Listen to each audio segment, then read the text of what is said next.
Now, the Subway Final Word. Welcome back to the Subway Final Word, everybody. The Steelers made a lot of moves last week to get under the salary cap, but a few more may be coming. Topic 3 tonight. Should the Steelers cut LaMarr Woodley and/or Ike Taylor before Tuesday's free agency?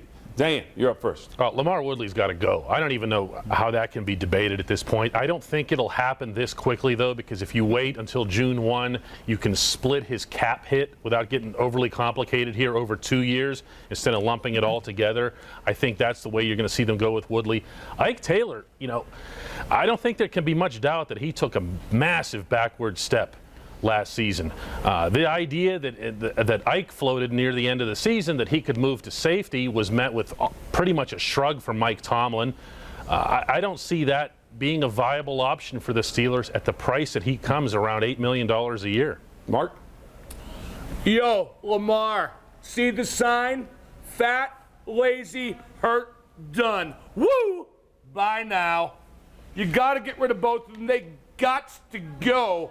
But Dayon's right. You got to take the cap implication into consideration. You got to cut that hit down next year.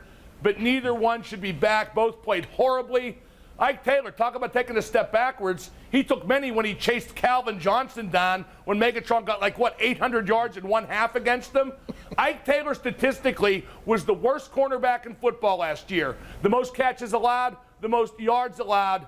Those two guys got to go, no question about it. Problem is, the Steelers won't sign any free agents of note because they have so much cap space to try to dump. I mean, they've done some of that, but not all of that.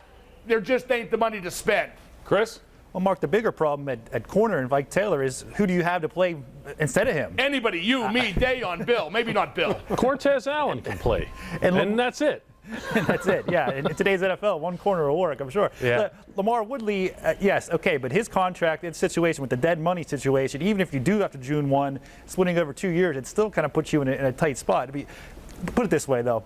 James Harrison last year did not come back whenever he could have stayed with the Steelers for a pay cut. He ended up going to Cincinnati for a lot less, had a bad year. It's pretty much done now.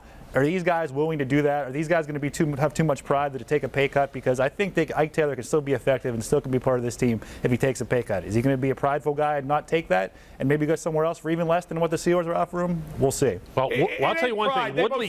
Woodley can't come back. I'll tell you that right now. Jason Worlds is going to be playing. Jarvis Jones has to play. And I want the table clear for those guys. I don't want them thinking about whether or not they could lose their jobs to that guy. Gentlemen, thank you. Free agency starts on Tuesday, and we'll keep you updated on all the transactions. We're also talking Pirates baseball, another rough outing for Edison Volquez. Should he even be in the rotation?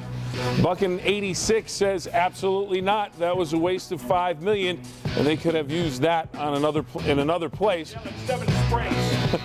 More of your comments and our panel's thoughts when the Subway Final Word continues.